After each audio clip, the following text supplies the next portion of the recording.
Bienvenidos al programa iCaps Franja Ocular, el espacio de encuentro de los oftalmólogos de América Latina. Aquí el doctor Juan Valle les da la bienvenida para esta sesión de iCaps Franja Ocular. Nos entusiasma tantísimo el tenerlo como escucha de esto, que para mí ha sido un éxito de la parte y la formación académica de mis residentes, de mis fellows y también de mi propia facultad, y hasta yo he aprendido muchísimo. Y el propósito de iCaps es llevarle todo envuelto para regalo eso que ustedes tienen que saber sobre su profesión, sobre las enfermedades oculares, para que sean mejores médicos y mejores tratantes de las enfermedades que tienen sus pacientes. Me da mucho gusto en el día de hoy, porque seguimos en las sesiones de córnea y el segmento anterior, que tenemos dos dinamitas de presentaciones, una sobre la queratitis y la otra sobre distrofias corneales estromales y endoteliales. Entrevista en iCaps Franja Ocular. Entonces empecemos con la presentación de la doctora Ariana Blanco, mi residente, mi fellow, una genio de la oftalmología, estudiosa, disciplinada, juiciosa, dedicada, y hoy día, después de haber completado su formación en cirugía de córnea y cirugía refractiva, Ariana Blanco les tiene de regalo esta ponencia sobre el tema de las queratitis superficiales, neurotróficas y más. Tratamientos, diagnósticos. ¿Qué más debe usted saber? La doctora Blanco nos lo va a hacer saber. Con ustedes, la doctora Ariana Blanco. Muchas gracias, doctor Valle, por su presentación. Gracias por la invitación y por tenerme aquí compartiendo este tema. En el día de hoy vamos a hablar de queratitis neurotrófica.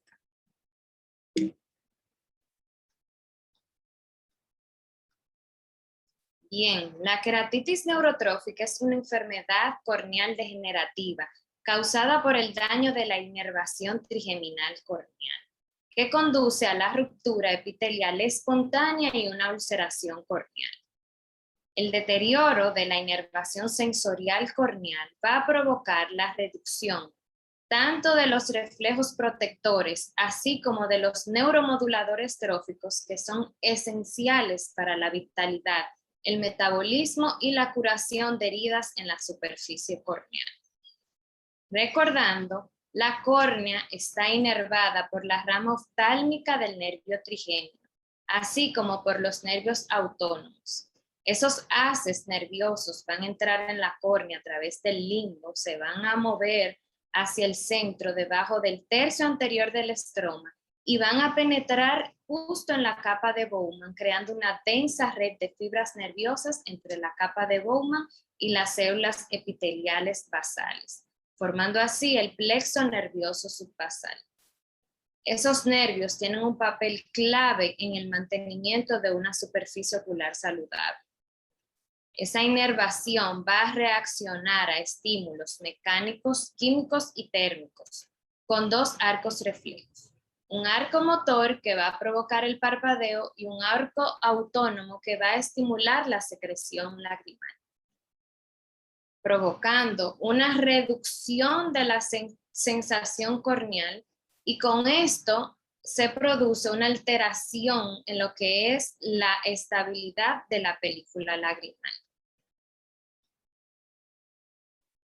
Los nervios corneales y las células epiteliales se van a apoyar mutuamente mediante la liberación de factores tróficos que van a promover la proliferación, migración y diferenciación de las células epiteliales, así como el desarrollo y la supervivencia de los nervios. Estos factores son fundamentales para una superficie ocular sana y la cicatrización de heridas. Dentro de estos tenemos la sustancia P, el péptido relacionado al gen de la calcitonina, neuropéptido Y, el péptido vasointestinal, además de otros factores de crecimiento neurotróficos y el factor ciliar neurotrófico derivado de las células gliales, entre otros. En cuanto a la etiología de esta patología, todas las afecciones que deterioren la inervación del trigémino en cualquier nivel pueden causar queratitis neurotrófica. Dentro de esta podemos observar aquí en la imagen que tenemos lesiones directamente a los nervios corneales, como son la queratitis herpética, las quemaduras térmicas y químicas, cirugías como cirugía de la SIC, catarata, queratoplastía, usuarios de lentes de contacto. También dentro de otras causas tenemos aquellas afecciones que son a los nervios oculares como la panfotocoagulación, también aquellas lesiones a los nervios ciliares como tumor orbital, cirugía orbital, lesiones al ganglio trigeminal y lesiones en el tronco encefálico. Hay que destacar que dentro de las infecciones oculares, las infecciones por herpes simples y herpes zóster se encuentran entre las afecciones más comunes que conducen a una anestesia corneal. Es importante y hay que tener en cuenta a la hora de hacer el examen clínico que existen unos factores predisponentes. Dentro de estos, los principales tenemos el ojo seco, la blefaritis, el déficit de células limbales, así como también la queratitis por exposición. La presentación clínica de la queratitis neurotrófica se va a caracterizar por cambios bien definidos y progresivos sobre la superficie ocular, que son causados por la pérdida de la sensibilidad independientemente de qué causa el daño al nervio trigémino. Mackie introdujo una clasificación de 3 etapas o estadios de la queratitis neurotrófica, basada en la gravedad del daño corneal. Dentro de la primera etapa o el estadio leve, tenemos aquella que se caracteriza por una queratitis puntiforme, que además tiene una córnea irregular.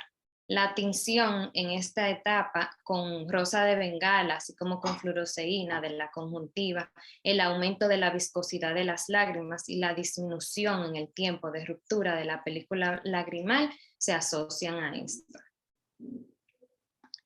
En el estadio 2 o moderado, aquí se va a caracterizar por un defecto epitelial recurrente o persistente. Comúnmente se puede localizar paracentral en la mitad superior o inferior de la córnea. A menudo ese defecto va a estar delimitado por unos bordes enrollados, sueltos, con un epitelio opaco y edematoso. Se puede observar edema estromal, pliegues en la membrana de Descemet y a veces se asocia con inflamación en la cámara anterior. Ya en la etapa 3 o en el estadio 3, un estadio severo, se va a caracterizar por una úlcera corneal. Aquí puede haber una fusión del estroma que puede progresar a un adelgazamiento corneal y con esto eventualmente una perforación. Esto puede ocurrir sin síntomas oculares significativos debido a la alteración que tenemos de la sensibilidad corneal. Dua también hizo una clasificación, es muy parecida a la realizada por Mackie, pero en él se refería a la sensibilidad corneal como tal.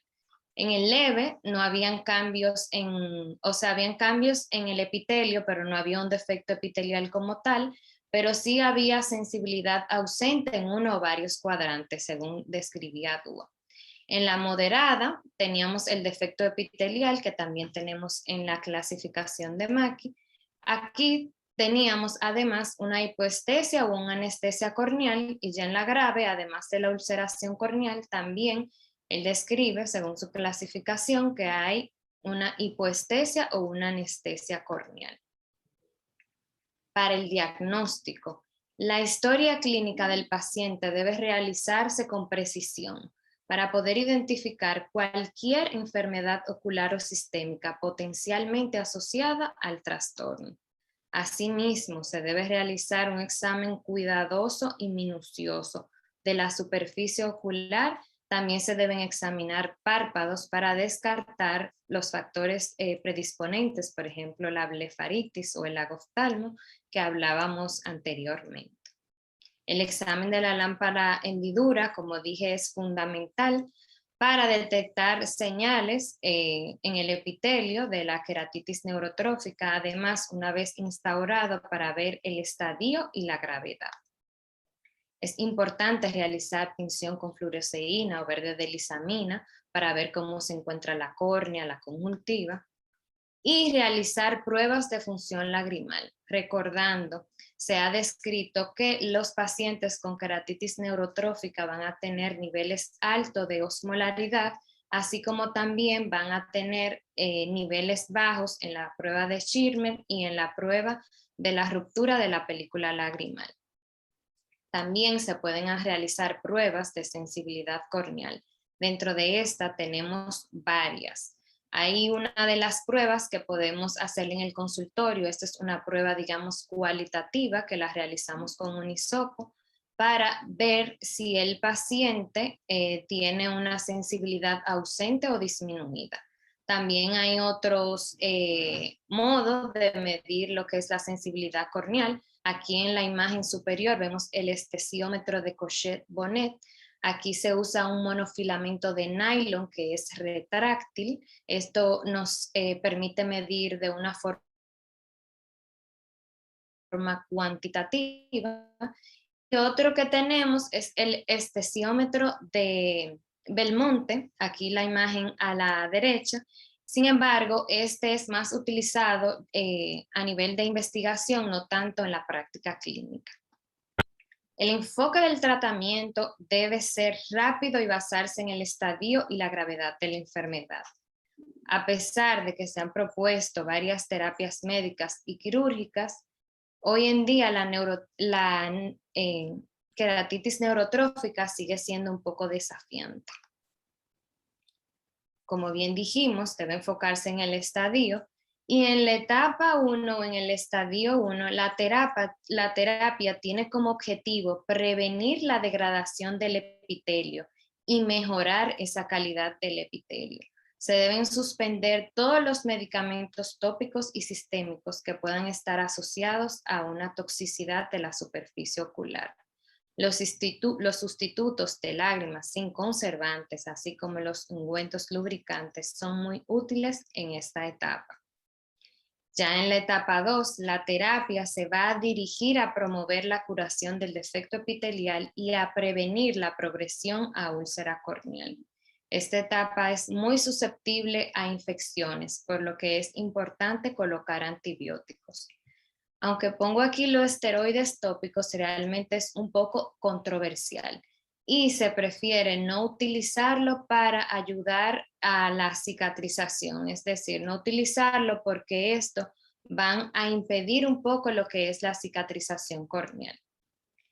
Los lentes de contacto, muy importante para esta etapa, así como también el suero autólogo que actualmente se utiliza mucho en enfermedades de la superficie ocular. Y para aquellos pacientes que tengan alguna discrasia sanguínea o también tengan anemia y no se pueda utilizar el suero autólogo, se recomienda utilizar suero de cordón umbilical, también rico en factores de crecimiento, sobre todo en el factor de crecimiento epidérmico. En un estadio 3, aquí más bien es la etapa grave, como bien dijimos, y aquí ya se utilizan lo que es tratamientos quirúrgicos, porque el tratamiento médico o tópico no ha favorecido bien. Dentro de esto tenemos la tarsografia, también está la toxina botulínica, que esta se inyecta en el músculo elevador del párpado. También están los colgajos conjuntivales, la membrana amniótica y en el caso de que haya una perforación mínima, se recomienda menos de 3 milímetros o 2.5, 2 milímetros, entonces podemos utilizar cianocrilato. En los últimos años se han desarrollado nuevos tratamientos médicos y quirúrgicos prometedores y actualmente están bajo investigación. Algunos de ellos ya aprobados por la FDA y actualmente se encuentran comercializándose. Dentro de estos nuevos tratamientos está el agente regenerador, también conocido como Casicol. Es un nuevo agente de matriz que contiene grandes polímeros que imitan los heparán sulfato. Crea un microambiente que induce la migración y adhesión celular y va a promover la curación epitelial. Aquí esto es un artículo que les traigo donde ellos concluyen que el calcicol es una alternativa terapéutica efectiva para esos pacientes con defecto epitelial persistente. Aquí vemos el caso clínico, donde fue tratado el paciente con calcicol y vemos que en el día número 12 el paciente tuvo una resolución completa ya de lo que era su defecto epitelial. Otro de los tratamientos que están en investigación es la timosina beta 4, la cual es una proteína intracelular con diversas funciones en diferentes procesos celulares, incluida la cicatrización de heridas y la supresión de la inflamación y la apoptosis. Este es otro caso clínico donde en este caso se ve al día 67 una resolución de lo que era el defecto epitelial en este paciente. Aquí les presento un estudio publicado en la Academia Americana de Oftalmología sobre la cenegermina, que es un factor de crecimiento nervioso recombinante humano tópico, donde evalúan la eficacia y la seguridad de este fármaco, concluyendo en este estudio que el tratamiento con cenegermina mostró tasas más altas de curación corneal que el vehículo con el cual se estaba comparando. Este tratamiento tópico representa la cenegermina, una de las terapias más prometedoras para la queratitis neurotrófica. Fue aceptada por la FDA en el 2017 y actualmente está siendo comercializada. Es una neurotrofina que promueve el crecimiento y la supervivencia de las neuronas sensoriales y simpáticas y puede restaurar la función de las neuronas lesionadas. Aquí vemos un paciente tratado con cenegermina, donde vemos que a la 8ª semana del tratamiento tuvo una resolución completa de su defecto epitelial persistente. Aquí les comparto un estudio llevado a cabo en el Hospital Dr. Elías Santana, el cual fue publicado en el año 2020 en ASCRS, el cual se propuso determinar el efecto de la insulina en defectos persistentes de la córnea epitelial, llegando a la conclusión de que la insulina tópica es capaz de restaurar la reepitelización y la curación corneal en ausencia de efectos adversos. Aquí les comparto el caso clínico de una paciente diagnosticada con una úlcera neurotrófica como resultado de una queratitis herpética, quien presentaba un defecto epitelial resistente a tratamiento, por lo que se inició un esquema con insulina tópica, mostrando un episodio durante este evento, durante el tratamiento de recidiva, pero fue superada a los 45 días. Luego de esto, la paciente fue posible realizarse una cirugía de catarata, logrando una rehabilitación visual y anatómica satisfactoria. Aquí les comparto una tabla donde compara varios de los tratamientos tópicos que actualmente están en investigación y de los que les he hablado, y podemos resaltar que hubo una curación completa en todos los pacientes con la cenegermina. Hubo un 100%. Esto lo utilizaron cada 2 horas por 2 días y luego 6 veces al día. Sin embargo, quien duró menos tiempo para restablecer esa córnea, restablecer el epitelio, fue la sustancia P, aquel tratamiento derivado de la sustancia P y también el factor de crecimiento parecido a la insulina.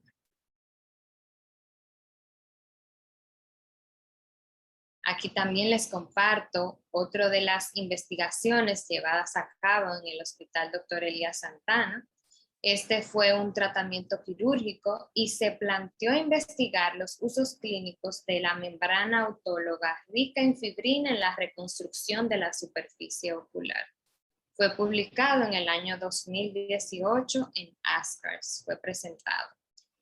Este es el caso clínico de un paciente masculino de 59 años de edad con diagnóstico de una úlcera neurotrófica que ya había pérdida de tejido, la cual fue tratada con varias alternativas y a quien se le realiza la cirugía con membrana rica en fibrina como última alternativa ante la no mejoría y la progresión de su cuadro. Vemos que él tuvo también una regeneración completa y que de una grosor corneal de 0.31 milímetros o 300 micras, se pudo obtener un grosor corneal de 0.61 o 600 micras. Otro tratamiento o procedimiento quirúrgico novedoso y prometedor para la queratitis neurotrófica que se puede realizar a través de dos técnicas diferentes es totalmente nuevo, es la neurotización corneal. Esta técnica utiliza nervios supraorbitarios y supratrocleares sanos contralaterales que se extraen a través de una incisión y se va a tunelizar a través del puente de la nariz y se va a insertar alrededor del limbo del ojo previamente, o sea que no tiene sensibilidad corneal.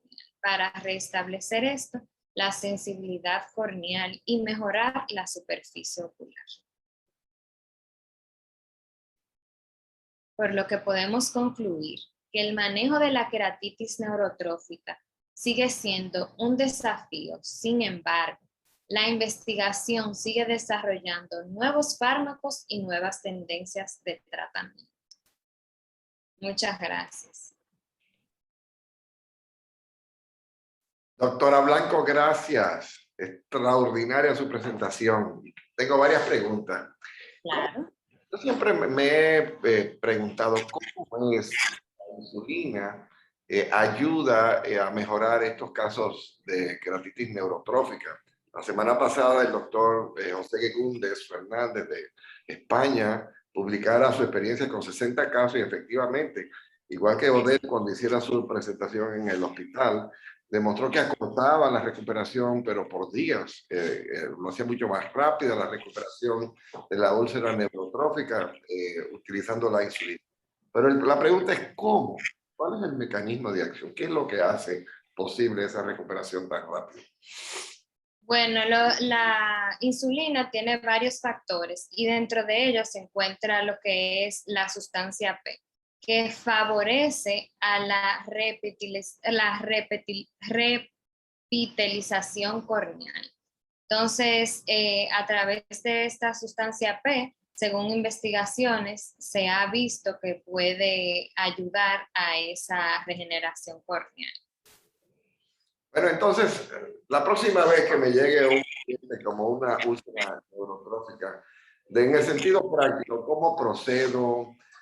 ¿Cuáles son las maniobras diagnósticas que se hacen de rutina en estas queratitis para hacer el diagnóstico y luego cómo se inicia la terapia? Perfecto.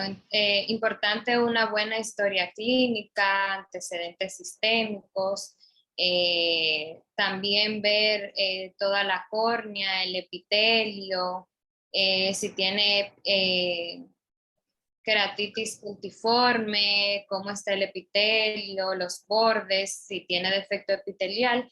Entonces es muy importante hacer la prueba de sensibilidad corneal, recordando sin tener previa anestesia tópica. Como mencioné en la presentación, podemos usar un hisopo en la consulta. Luego de realizar esta prueba, procedemos a hacer tinciones corneales. Puede ser con rosa de Bengala, que es importante, también con fluoroceína o con verde de lisamina, y nos ayuda a evaluar lo que es la córnea. Como dije, es muy importante si tenemos un defecto epitelial ver bien los bordes, porque esto nos puede orientar más dependiendo de cómo estén los bordes, a si es un defecto epitelial o si es un defecto epitelial que está asociado a una queratitis neurotrófica. Esos bordes epiteliales se van a ver edematosos, se van a ver sueltos y nos van a orientar más al diagnóstico de una queratitis neurotrófica. Entonces, el tratamiento de entrada para ti sería ¿cómo? Bueno, depende del estadio en que se encuentre el paciente. Si es un estadio 1, que solamente tiene defectos epiteliales, digamos erosiones puntiformes, le vamos a poner lubricantes. Y vamos a ver si el paciente tiene otros tratamientos tópicos que pudieran estar causando toxicidad a esa superficie ocular. Ahora, si está en un estadio 2 que tiene un defecto epitelial, que ya lo he tratado con lubricantes y no cede, entonces en esa etapa es importante que pongamos lentes de contacto y también podemos iniciar en esta etapa la insulina tópica. Ya si es un estadio 3, que es una úlcera y tiene, ¿verdad?, riesgo de perforación, podemos hacer uso de la tarsografia, del colgajo y también de, como vimos del estudio que compartimos realizado en el hospital, podemos hacer uso de la membrana autóloga rica en fibrina. Ah, magnífico. Bueno, diría yo que afortunadamente para nosotros los oftalmólogos no es tan frecuente la úlcera neurotrófica, pero el problema es que no pensamos en ella. Yo pienso que no hacemos el diagnóstico más a menudo, simple y sencillamente porque nos concentramos en el defecto epitelial y nos vamos con la terapia como si fuera una erosión. El problema es cuando son recurrentes o cuando es demostrable que tienen la falta de inervación. Y a mí me pareció muy interesante esto de la reinervación, lo que llamabas neurotización de la... Neurotization corneal. Porque nunca lo he visto, no tengo experiencia con ello y quisiera que nos explicaras qué tal sería, porque sería obviamente en un caso extremo, ¿no? Sí, claro. Esto es para tratar de regenerar la sensibilidad en la córnea. Como mencioné anteriormente, se usa la rama supratroclear y supraorbitaria del ojo contralateral. Entonces, a través del puente de la nariz se va, digamos, a cruzar esos nervios y se va a introducir por el limbo para recuperar esa sensibilidad, recordando que los nervios son muy importantes para los, como vimos, los factores tróficos y que esa superficie se mantenga, digamos, sana. Es algo relativamente, o sea, es novedoso y es muy prometedor realmente. Hay pocos estudios de estos y es algo que promete. Magnífico. Doctora Blanco, la córnea es apasionante. Nos has dado algo que de verdad que ha sido maravilloso. Para mí he aprendido muchísimo y te lo agradezco. Y con esto le doy paso a mi querida doctora María Gabriela González, quien nos pasará a lo que es el foro del residente. Gracias, Ariana. Muchas gracias. Gracias, doctora, a usted. Foro de residentes en ICAPS Franja Ocular.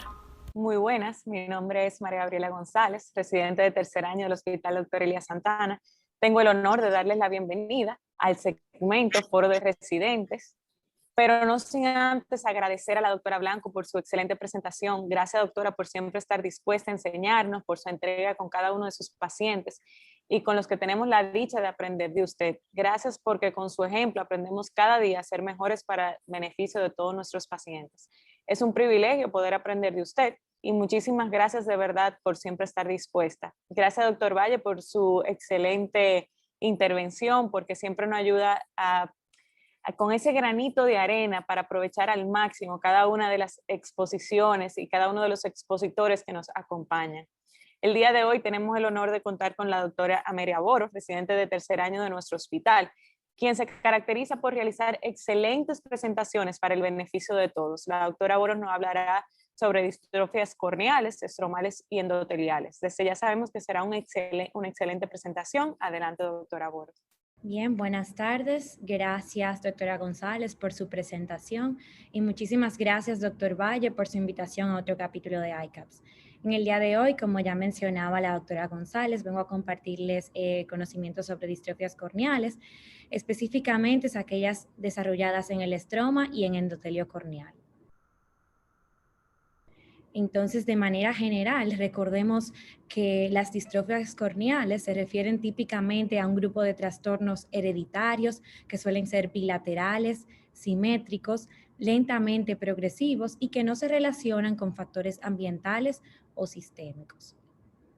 Para reflejar con mayor precisión las características genéticas, clínicas e histológicas en evolución de las distrofias, el Comité Internacional para la Clasificación de Distrofias Corneales, IC3D, revisó la nomenclatura y en esta reclasificación actualizada la dividió en 4 grupos: distrofias epiteliales y subepiteliales, distrofias epiteliales estromales, distrofias estromales y endoteliales. Estas primeras 2 fueron abarcadas ya en el capítulo anterior de ICAPS por la doctora Rosa Padul, por lo tanto hoy vamos a enfatizar las distrofias estromales y endoteliales como se mencionó. Además, recordemos que la fuerza de la evidencia para cada distrofia se describe utilizando una de 4 categorías asignadas, siendo categoría 1 una distrofia corneal que ya está bien definida, en la que se ha mapeado e identificado el gen y se conocen las mutaciones específicas. Categoría 2, una distrofia corneal que también está bien definida, que se ha mapeado en uno o más los cromosómicos específicos, pero el gen no se ha identificado. Categoría 3, también una distrofia bien definida, pero este trastorno aún no se ha mapeado en ningún locus cromosómicos. Y ya categoría 4, que es una distrofia corneal sospechada, nueva o previamente documentada, aunque la evidencia de que sea una entidad distinta aún no es convincente. Entonces, como mencionamos, hoy vamos a estar tratando las estromales y endoteliales. Dentro de las estromales, hoy vamos a hablar brevemente de la distrofia macular, de la distrofia de Snyder, de la distrofia estromal congénita, distrofia de Fleck y distrofia morfa posterior. Y de las endoteliales vamos a hablar de la distrofia de Fuchs, distrofia posterior polimorfa y de la distrofia hereditaria congénita. Empecemos entonces con las estromales, en este caso con la distrofia macular, que pertenece a la categoría C1. Tiene un patrón de herencia autosómico recesivo y recibe antiguamente o alternativamente el nombre de distrofia moteada de Fred. El locus genético se encuentra en el cromosoma 16, en su brazo largo, en la región 22, y el gen que está aquí mutado sintetiza la proteína de carbohidrato sulfotransferasa 6. Este tiende a tener un comienzo en la infancia. Entonces, lo que vamos a ver patológicamente en este tipo de distrofia es un acúmulo de glicosaminoglicanos dentro de los queratocitos y el endotelio. Vamos a ver también depósito extracelular en el estroma y en descemen. Esto lo vamos a poder teñir con Algen Blue y con hierro coloidal. En la microscopía electrónica va a revelar entonces queratocitos y células endoteliales que se van a teñir positivamente para glicosaminoglicanos, así como grupos extracelulares de material biogranular que también se tiñen para el mismo. Y en la microscopía confocal, pues vamos entonces a ver acúmulos borrosos de material reflectante de la luz en el estroma corneal anterior.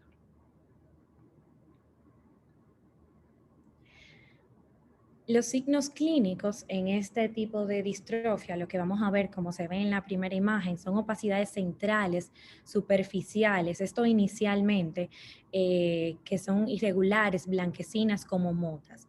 Luego entonces simultáneamente se puede desarrollar una neblina difusa progresiva que afecta todo el estroma corneal. Y esto puede ya progresar hasta afectar todas las capas y se extiende a periferia. En estos casos, con esta distrofia, la córnea es mucho más delgado de lo normal. La distrofia de Snyder, por su parte, es también categoría C1, el patrón de herencia en este caso es autosómico dominante, recibe nombres alternativos como distrofia corneal cristalina o distrofia estromal cristalina, y esto vamos a ver por qué más adelante. Su locus genético se encuentra en el cromosoma 1, el brazo corto de la región 36, y el gen que está mutado codifica para la proteína uvia preniltransferasa. Entonces, aquí en la patología de esta distrofia, lo que vamos a ver en la córnea es un trastorno local del metabolismo de los lípidos corneales.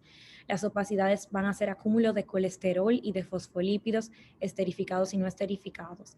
Estos van a teñir a rojo Congo y negro Sudán. En la microscopía electrónica, lo que vamos a ver son lípidos y colesterol disuelto en el epitelio corneal, en la capa de Bowman y en todo el estroma.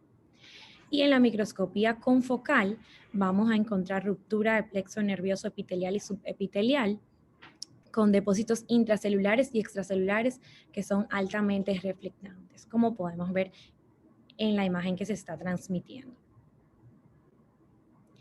Los signos clínicos va a depender del estadio de la enfermedad. Generalmente en los pacientes de 23 años o menos, lo que vamos a encontrar son una opacidad corneal central en forma de anillo o disco, como es la imagen que estoy enseñando a continuación, pero también en su forma cristalina, que es lo más común, vamos a ver estos cristales subepiteliales en forma de coma central apiñados. Ya cuando el paciente se encuentra aproximadamente entre los 23 y los 38 años de edad, también se puede observar un arco lipoide, como se ve aquí que esta información, en esta fotografía ya se ve un poco mejor. Luego de los 38 años se desarrolla también una turbidez panestromal periférica media que hace que toda la córnea entonces se vea turbia. Pasando a la distrofia estromal congénita, categoría C1, tiene un patrón de herencia autosómica dominante, recibe también el nombre de distrofia estromal hereditaria congénita. Su locus genético se localiza en el cromosoma 12 del brazo corto, del brazo largo en la región 21.33 y el gen que está mutado pues sintetiza, codifica para la proteína de corín. El inicio tiende a ser un comienzo congénito generalmente. En la patología, lo que vamos a ver son las lamelas estromales que se van a encontrar separadas unas de otras de manera irregular y a veces con áreas de depósitos amorfos que pueden tener acúmulo de decorina. En la microscopía electrónica, entonces estas áreas amorfas que constan de filamentos delgados dispuestos al azar en una sustancia fundamental con luz de electrones, van a separar las lamelas de apariencia normal y vamos a ver el acúmulo de la decorina. Y en la microscopía confocal, las células epiteliales van a aparecer normal, pero el aumento en esa reflectividad del estroma anterior impide realmente realizar el estudio. Como signo clínico, aquí lo que vamos a ver son opacidades corneales bilateral, difusa, con opacidades estromales blanquecinas en forma de escama en todo el estroma. Los cambios son igualmente pronunciados en todas las áreas de la córnea. La superficie va a estar normal, sin tinción de fluoresceína ni vascularización, y la paquimetría va a demostrar un aumento en el grosor del estroma. La distrofia de Fleck pertenece también a las distrofias estromales, también categoría C1, con un patrón de herencia autosómico dominante. Este también recibe el nombre de distrofia corneal moteada de François Nitens. El locus genético se encuentra localizado en el cromosoma 2, en el brazo largo, en la región 34. El gen que está mutado sintetiza por la proteína fosfoinositida quinasa. Y el inicio es congénito o en los primeros años de vida. En la distrofia corneal de Fleck, lo que vamos a ver en la patología son queratocitos que se van a encontrar vacuolados y contienen dos sustancias que van a estar anormales. Excesos de glicosaminoglicanos, como en la distrofia macular, que como ya mencionamos se van a teñir con Alcian Blue y con hierro coloidal, pero además vamos a encontrar anormal los lípidos, como en la distrofia de Snyder, que se van a teñir, como dijimos, con negro Sudán y con rojo Congo.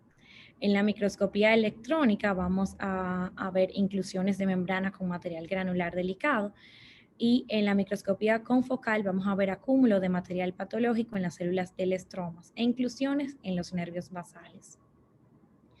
Como signos clínicos vamos a ver entonces unas opacidades discoides, pequeñas, translúcidas, sutiles, pero distintivas, o podemos ver opacidades discretas, planas, de color blanco grisáceo, similares a la caspa, es lo que se describe.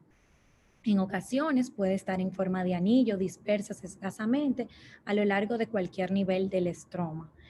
Entonces, estas manchas pueden extenderse al limbo y se detectan mejor cuando ponemos un rayo pequeño de hendidura o en retroiluminación. Es posible que esta afectación corneal sea asimétrica y algo importante a tomar en cuenta es que suelen ser no progresivas. La distrofia amorfa posterior, categoría C1, patrón de herencia autosómico dominante, también conocido como distrofia estromal amorfa posterior. En esta el locus genético se localiza en el cromosoma 12 del brazo largo en la región 21.33 y aquí vamos a tener el gen que va a estar de lesión, va a ser el que produce el queratocan, el lumicam, la decorina y el epificam. Entonces, esto tiende a iniciar en las primeras décadas de la vida y se ha observado ya a las primeras 16 semanas. A nivel de patología, pues lo que vamos a encontrar es atenuación focal de las células endoteliales corneales y arquitectura estromal irregular anterior a la membrana de Descemet. En la microscopía electrónica vamos a ver una desorganización de estas laminillas estromales posteriores. Y en la microscopía confocal vamos a ver micropliegues y una capa hiperreflectiva en el estroma posterior. Cuando vemos a nuestro paciente con una distrofia amorfa posterior bajo la lámpara de hendidura, lo que podemos ver son opacidades difusas en forma de láminas de color blanco grisáceo que pueden afectar cualquier parte del estroma, pero principalmente el estroma posterior. Pueden ser centrales con extensión hasta el limbo o pueden encontrarse principalmente en la periferia. A menudo hay roturas estromales y aquí sí vamos a encontrar una disminución del grosor corneal que puede ser tan delgado como 380 micras. Ya por último, dentro de las estromales, mencionar la distrofia de François, que realmente es una categoría C4. Como les mencionaba, la categoría C4 son distrofias que no están bien definidas, que no se conoce el locus genético ni el gen que está mutado. Entonces, se ha visto que inician en la primera década, en los estudios que se ha visto, pues el paciente más joven afectado tenía 8 años. Y vamos a ver que aquí los signos clínicos que vamos a encontrar son opacidades estromales redondeadas o poligonales centrales turbias que se desvanecen anterior y periféricamente y que están rodeadas por tejido transparente. Algo importante es que muchas publicaciones realmente con esta distrofia no muestran que haya una enfermedad corneal, que no sea una enfermedad corneal familiar, y como mencionábamos anteriormente, para hablar de que sea distrofia, generalmente tienen que ser hereditarias. Y además, por lo que piensan muchos investigadores, que esto se puede tratar simplemente de casos de Sjogren crocodile. Entonces, para afianzar un poquito las distrofias estromales que hemos dado, recordar que la distrofia macular, lo que vamos a ver es un acúmulo de glicosaminoglicanos y lo que vamos a ver bajo el examen de biomicroscopía es un aspecto moteado en la córnea. La distrofia de Snyder, que vamos a tener acúmulo de colesterol y fosfolípidos, y lo que se va a ver son cristales. En la distrofia estromal congénita vamos a ver que las lamelas estromales van a estar irregulares y lo que va a haber es acúmulo de decorina y se va a ver como escamas. La distrofia de Fleck vamos a tener los depósitos anormales tanto de glicosaminoglicanos como de lípidos, y aquí lo que vamos a ver son como un aspecto de caspas en esas opacidades. Y ya la distrofia amorfa posterior, que vamos a notar una desorganización de las lamelas del estroma posterior, y aquí el aspecto es de láminas. Entonces, ya enfatizando las distrofias estromales, podemos pasar a las distrofias endoteliales. Vamos a empezar por la distrofia de Fuchs, que es una de las principales y de las más comunes.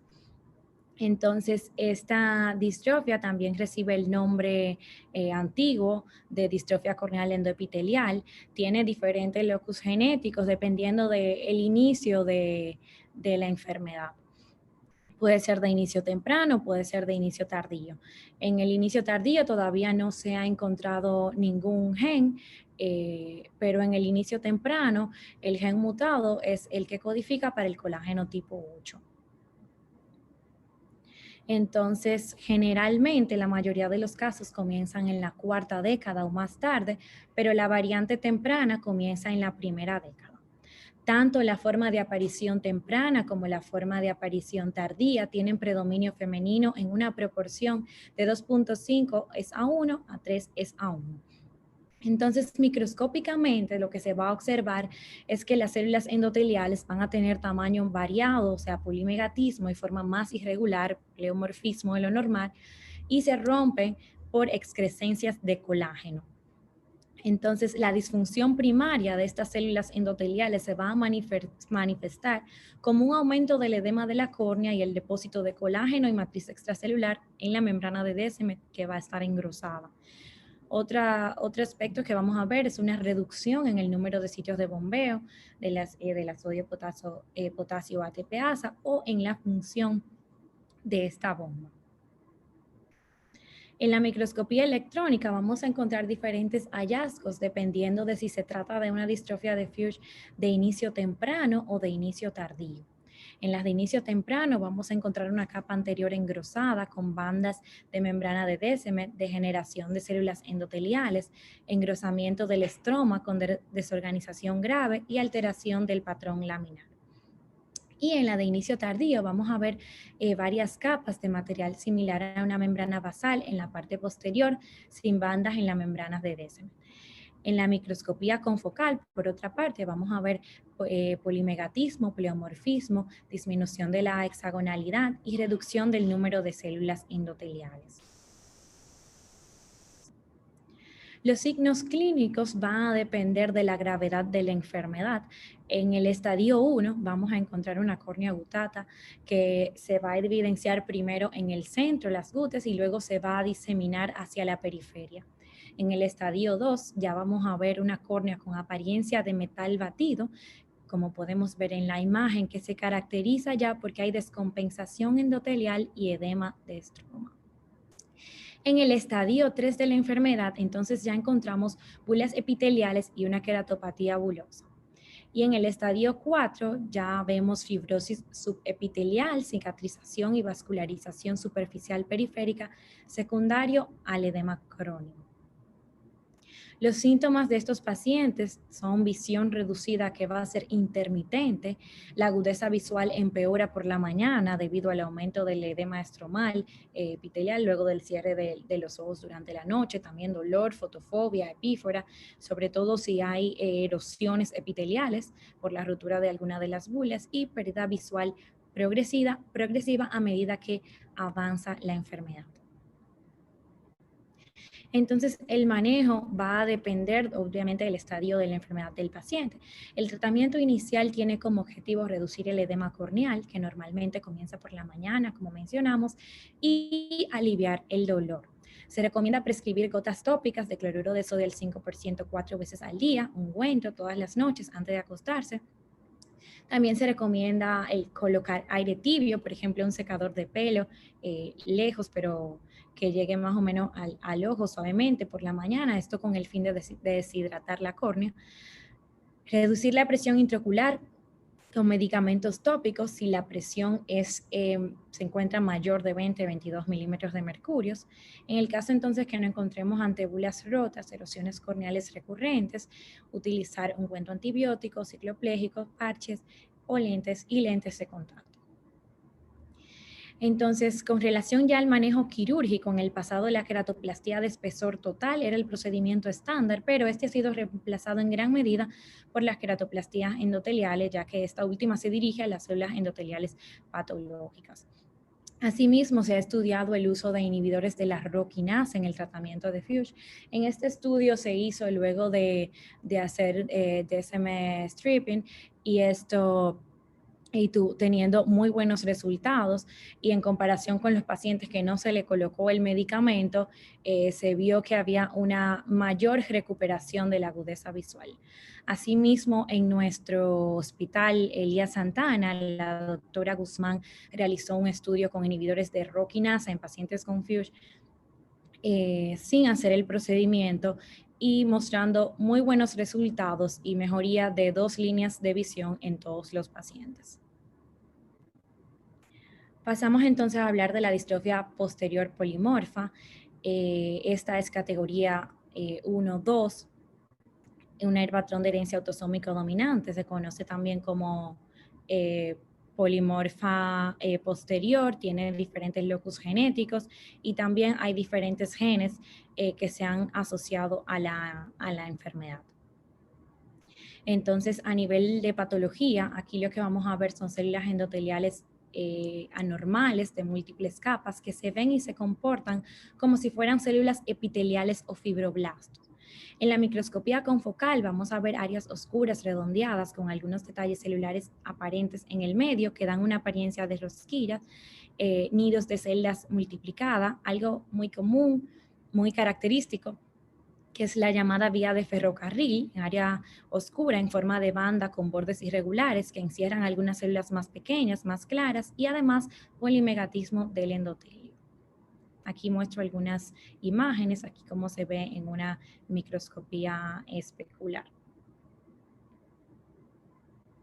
Entonces, los signos clínicos, pues vamos a ver que va a ser un trastorno más asimétrico que los demás, donde podemos ver unas opacidades grisáceas geográficas, como se ven en la fotografía, lesiones vesiculares, individuales o agrupadas, rodeadas de una opacidad circular gris.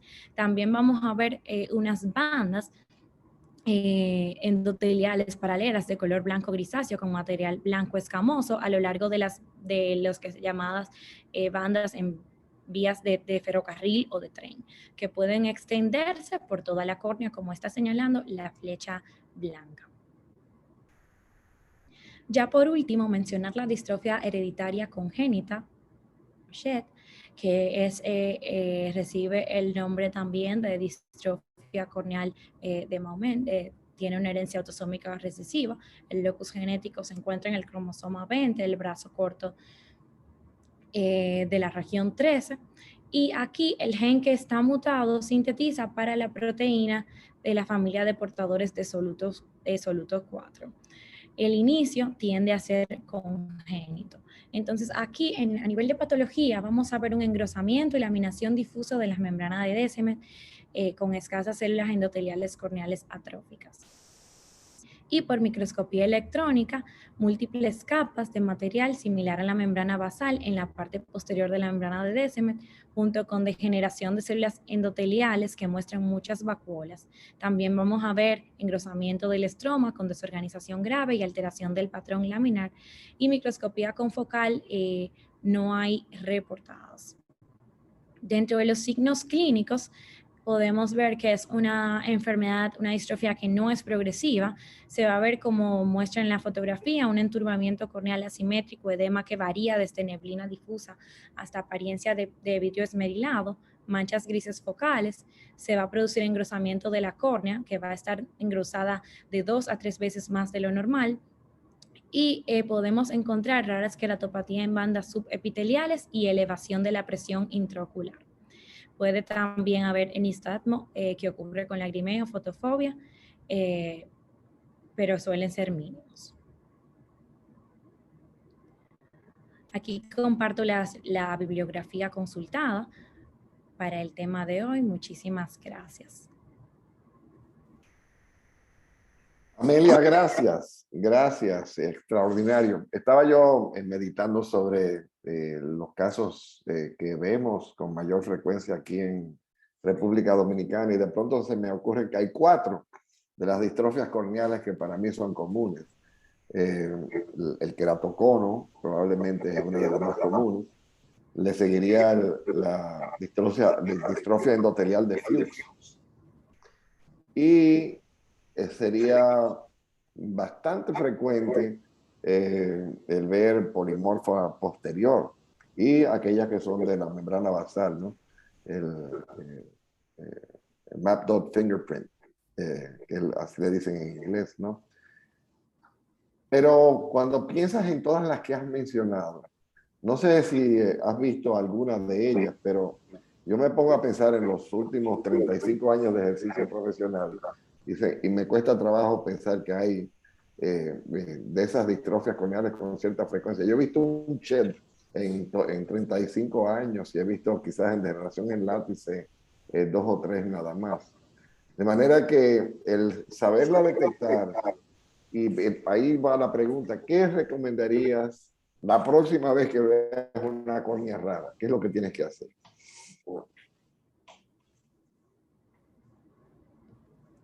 Bueno, es muy importante, ¿verdad?, fijarse en cada detalle, como dijimos.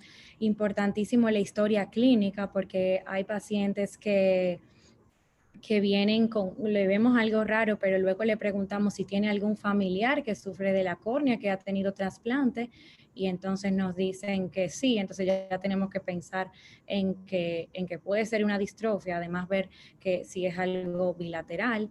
Y bueno, contamos aquí con la microscopía especular, que nos puede ayudar también con la parte del patrón. Generalmente para de manera definitiva hablar de qué tipo de distrofia es con una biopsia, que ya eso sería cuando se hace el trasplante, pero de manera que el paciente llega a consulta y lo más importante es fijarse bien en el patrón, en la bilateralidad y en si tiene familiares que tienen problemas también corneales. Entonces ahí viene la siguiente pregunta. ¿Hay distrofias que sabemos que recurren aún después del trasplante? Porque hay obviamente un problema genético. ¿Cuáles serían esas de las que recurren? O sea, que yo le trasplanto para curarla, al principio el trasplante está transparente, pero hay recurrencias, ¿no? Sí, la distrofia macular puede recurrir, de las que hablamos estromales, también la distrofia de Snyder puede recurrir. Látice, sé yo, que repite, ¿no? No he visto recurrencia con el Fuchs, sin embargo, y las que son endoteliales. Sí. No sé, yo sé que en el queratocono, que es un problema del colágeno, suelen tener ectasia todavía recurrente, que inclusive hay que hacerle cross-linking para detenerlo, ¿no? Pero es algo que obviamente si tienes un problema genético, no desaparece completamente con el trasplante, sino que va a persistir aquello. Pues muy interesante todo. Afortunadamente se nos acabó el tiempo. Ha sido un día turbulento para nosotros por todas las cosas que hemos visto. Mucho que aprender, mucho que compartir. Y yo, por mi parte, he aprendido muchísimo y quería aprovechar que nos despidamos para hacer algo de última hora que es sumamente importante. Gracias, Amelia. Muchísimas gracias por tu presentación. En iCaps Franja Ocular conoce las noticias de última hora. En esta noticia de última hora, y es algo para mí extraordinario, de hecho hasta me preocupa que hayan pasado prácticamente 18 meses para que esto ocurriese, pero felizmente, el día 23 de agosto, la FDA aprobó la primera vacuna contra el COVID-19. Y uno dice, ¿cómo que ahora fue que la aprobó? Si ya hay 300 millones de vacunados en Norteamérica. Estaban vacunados bajo una licencia humanitaria especial. Era una dispensa en cierto sentido debido a la emergencia que se presentó. Pero la primera vacuna autorizada por la FDA ha sido la de Pfizer, que si recuerdan es una vacuna de ARN mensajera, que se puede preservar entre 2 y 8 grados en el refrigerador común. Y tiene la ventaja de que es una vacuna que protege con una eficiencia del 93 al 95%. De manera que la Pfizer ha dado realmente un gran adelanto y la FDA al fin autorizó una vacuna de manera formal. Y esto pareciera poca cosa, pero hay muchos norteamericanos que no se ponían la vacuna ya que ni era recomendada por la CDC ni tampoco podía ser autorizada por la FDA.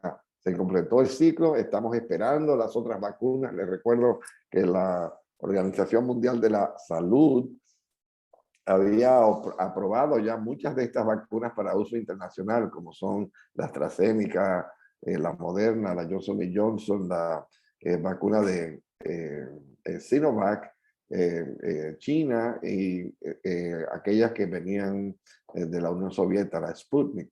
De manera que, aunque para nosotros es novedad, ya tenemos vacunas. República Dominicana está saliendo de su pandemia. Ya después de 18 meses, 4.000 muertos solamente, ya tenemos lugares con hasta 100% de vacunación y se están levantando los toques de queda y desapareció la cuarentena. Para nosotros es como un volver a la normalidad, volver al turismo, volver al trabajo, volver a lo que hacíamos antes siempre con el distanciamiento, la protección, el uso de mascarillas y las precauciones. No baje la guardia, aun cuando esté vacunado, porque sabemos que lo protege, pero nada es 100%. 95% no protege a todo el mundo. Pero volvimos a la normalidad y gracias a la FDA ya esto está aprobado de una manera científicamente demostrable. Con eso me despido de este su ICAPS. Espero les haya gustado lo que tenemos y nos reunimos pronto para continuar con este proyecto educativo para usted, para el que pueda disfrutar sus pacientes de sus conocimientos y usted aplicarlo en sus pacientes. Gracias. Aquí finaliza ICAPS Franja Ocular. Te invitamos a conectarte la próxima semana.